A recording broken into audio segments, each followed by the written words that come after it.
concerning the movies, the ones which define more Helsingborg are East Side Story, because it's in the East, America, Toy Story, and American Beauty.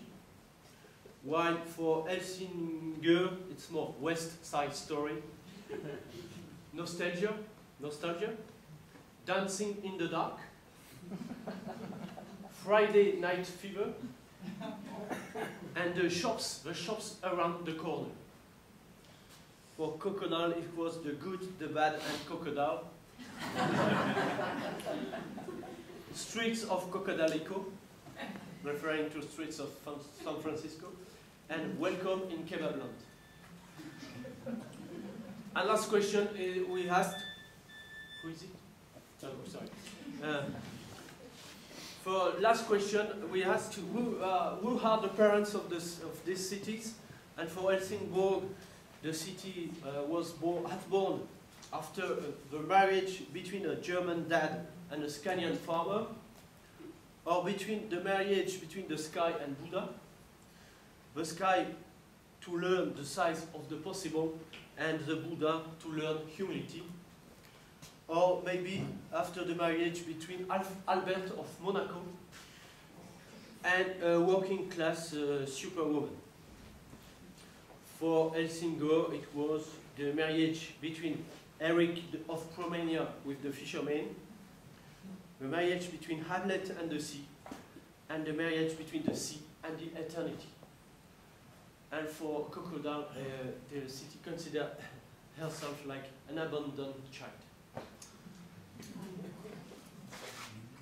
Thanks for this answer. Thanks for our dream team.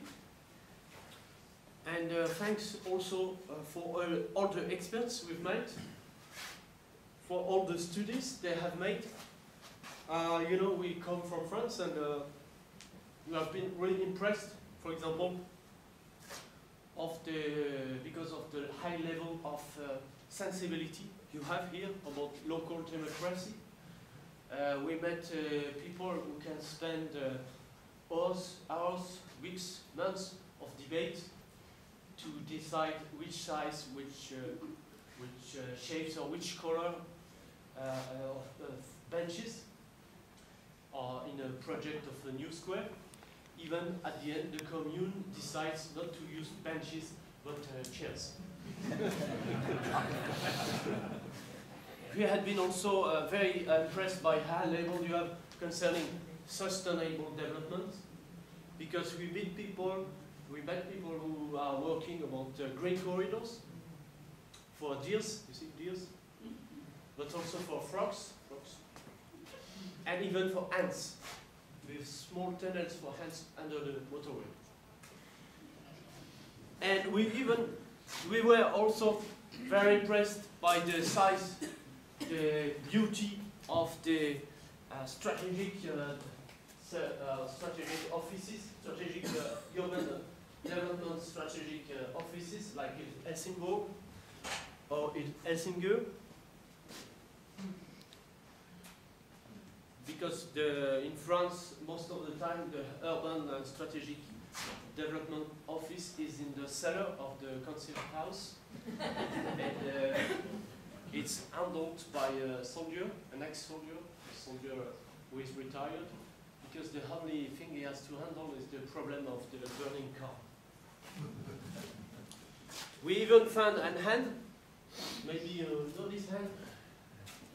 This is the hand of Copenhagen, invented in the early 50s as a clever way to imagine urban development with the city inside the fingers, city fingers, and inside the fingers farming on or countryside. Nice. So we discovered a lot of studies where even people had visions for their cities. So seems like they use magic stuff.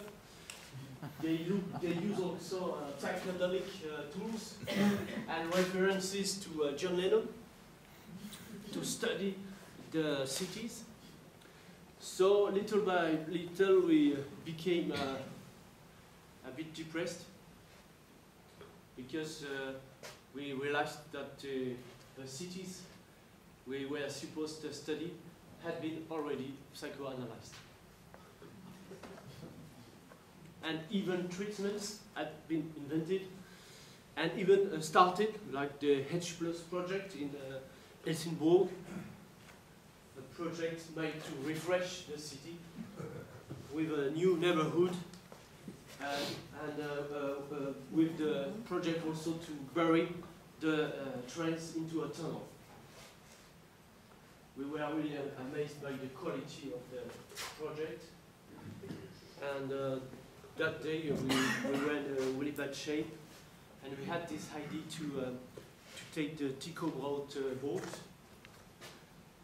We went from Helsingør and to Helsingborg 10 times in a row during one night, and we had these discussions with the people from the restaurants, and after this night, around 5:30 in the morning, we had this kind of illumination